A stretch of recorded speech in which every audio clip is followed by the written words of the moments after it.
غلبہ دین، طریقہ کار کیا ہوگا علامہ صاحب؟ اس بات پر ظاہر ہمارا ایمان ہے اور قرآن کریم سے ہمیں ملتی ہیں شہادتیں کہ هو الذی ارسل رسولہ بالہدی ودین الحق لیظہرہ علی الدین کلہ وکفی باللہ شہیدا، لیکن اس کا طریقہ کار کیا ہوگا؟ غلبہ دین کیسے ہوگا؟ اور کیا یہ قیامت تک کے لیے ہر مسلمان پر فرض ہے کہ وہ اظہار دین کی کوششیں کرتا رہے؟ امر بالمعروف اور نہی عن المنکر کا اصول ہمیں دیا گیا ہے. جس شخص کو جہاں تک معروف کا علم ہو اور منکر کی شناخت ہو، وہ معروف کو آگے بڑھائے اور منکر کو مٹائے.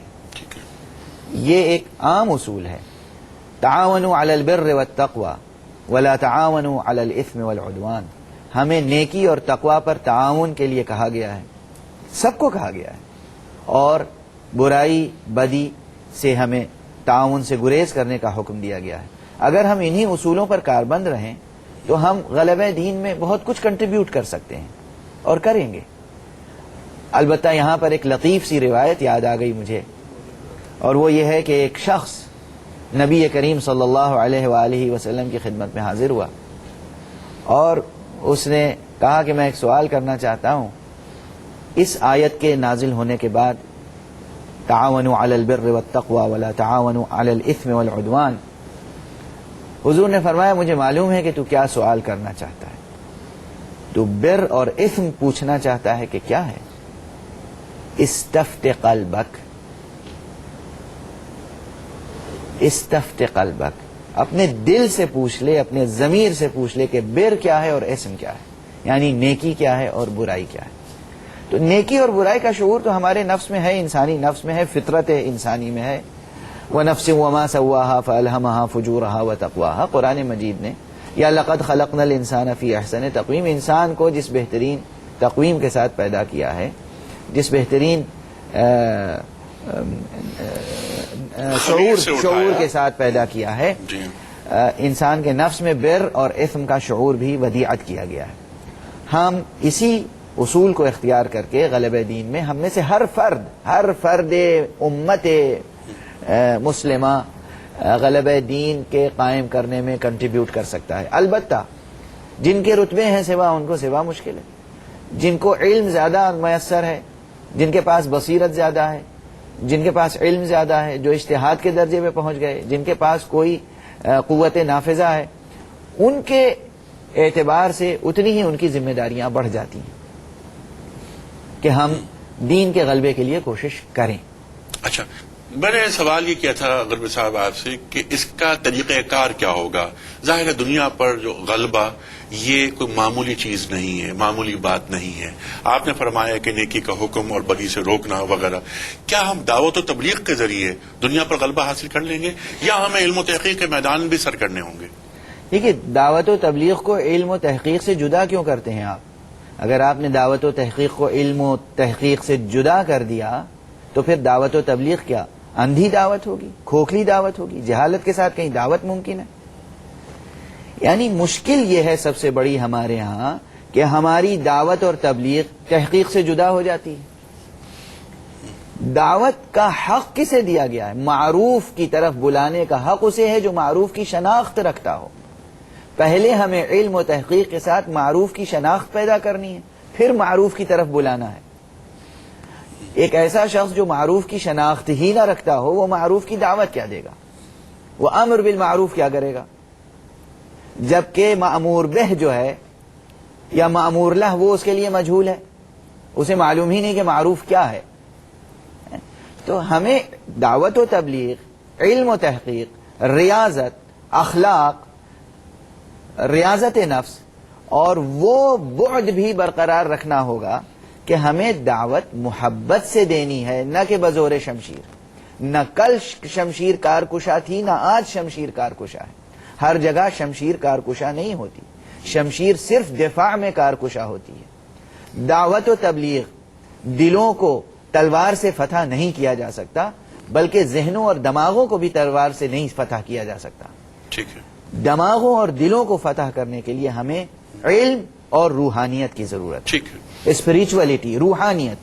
ہمیں اس وقت دنیا کو توحید کی طرف اور دین محمد مصطفیٰ صلی اللہ علیہ وآلہ وسلم اور مقام ختم نبوت کی طرف برکات ختم نبوت کو پہنچا کر حسن اخلاق اور روحانیت کے ساتھ، دل سوزی کے ساتھ جو کام بزرگان صوفیہ نے کیا ہے، اس طریقہ کار کو اختیار کر کے ہمیں دعوت دینی ہوگی، اور کوئی وجہ نہیں ہے کہ ہم کامیاب نہ ہوں۔ ٹھیک، یعنی وہ بلغ ما انزل الیک والی بات، یعنی ختم نبوت تو ہو گئی لیکن کار نبوت ابھی نبوت باقی ہے، اور اس کے امانت دار مسلمان امت ہے۔ علامہ صاحب، دنیا بھر کے جو 1.5 ارب مسلمان ہیں، ان کی خواہش یہ ہے کہ یہ ایک دوسرے کی مدد کریں، درد مند دل رکھتے ہیں۔ میں مسلمانوں کی بات کر رہا ہوں، حکمرانوں کی بات نہیں کر رہا۔ مسلمان ایک دوسرے کی مدد کس طرح کریں؟ اس کی تو ایک بڑی تفصیل ہے، اور مدد جہاں تک آپ نے کہا ہے، ابھی میں نے جو آیت پڑھی تھی وہ مکمل جواب ہے۔ مدد یعنی تعاون، اور قرآن کہتا ہے وَتَعَاوَنُوا عَلَى الْبِرِّ وَالتَّقْوَى وَلَا تَعَاوَنُوا عَلَى الْإِثْمِ وَالْعُدْوَانِ، تم نیکی اور تقوی کی راہ میں ایک دوسرے کے ساتھ تعاون کرو، برائیوں میں تعاون نہ کرو۔ اگر یہ شعور ہم میں پیدا ہو جائے اور ہم اپنی زندگی کے روزمرہ کے رویے میں، برتاؤ میں ہم یہ شعور پیدا کر لیں اور اسے برتنے لگیں، تو سب سے بڑا تعاون ہوگا۔ اور نہ صرف مسلمانوں کو آپس میں ایک دوسرے سے تعاون کرنا چاہیے، بلکہ پوری دل سوزی کے ساتھ ہمیں پوری انسانیت کے لیے فکر کرنی چاہیے۔ ایک بڑی شکایت مجھے مسلمان علماء سے، مسلمان دانشوروں سے اور حکمرانوں سے یہ ہے کہ وہ ہمیشہ مسلم امہ کے مسائل پہ غور کرتے ہیں، مسلم امہ کی بات کرتے ہیں۔ ہم تو مکلف بنائے گئے ہیں پوری انسانیت کے مسائل پر غور کرنے کے لیے۔ ہمارا مخاطب ہر انسان ہونا چاہیے، نہ کہ صرف مسلمان۔ جی، کان الناس امۃ واحدہ۔ اچھا علامہ صاحب، بہت اچھی بات آپ نے فرمائی کہ ہم تمام انسانوں کی بات ہمیں کرنی چاہیے۔ ہم بحیثیت امہ بھی یہ دیکھتے ہیں کہ فرقہ واریت ہمارے اندر ایک زہر کی طرح انجیکٹ کر دی گئی ہے۔ فرقہ واریت کا خاتمہ کیسے ہو؟ جو چیز زہر کی طرح انجیکٹ کر دی گئی ہے، اگر ہمیں یہ شعور ہے کہ یہ زہر ہے اور یہ انجیکٹ کی گئی ہے، تو ہمیں اس کے تریاق کی تلاش کرنی چاہیے، اور اس کا تریاق بھی صرف اور صرف قرآن اور سیرت مصطفیٰ صلی اللہ علیہ وآلہ وسلم ہے۔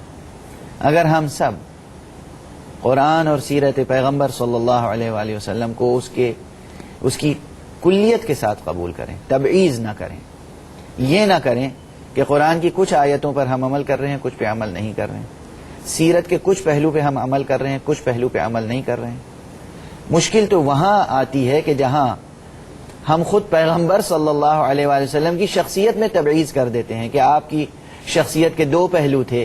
ایک شخصیت وہ تھی کہ جو بحیثیت نبی اور بحیثیت رسول تھی، اور ایک شخصیت وہ تھی جو آپ کی ذاتی زندگی کہلاتی ہے، اور وہ آپ کا ذاتی مسئلہ تھا، اس کا امت سے کوئی تعلق نہیں ہے۔ جب ہم وہاں تبعیض کریں گے تو ہم کبھی سرفراز نہیں ہو سکتے۔ لیکن اگر ہم پیغمبر کو مکمل طور پر قبول کر لیں، وما محمد الا رسول، محمد صلی اللہ علیہ وآلہ وسلم کچھ نہیں ہے مگر رسول۔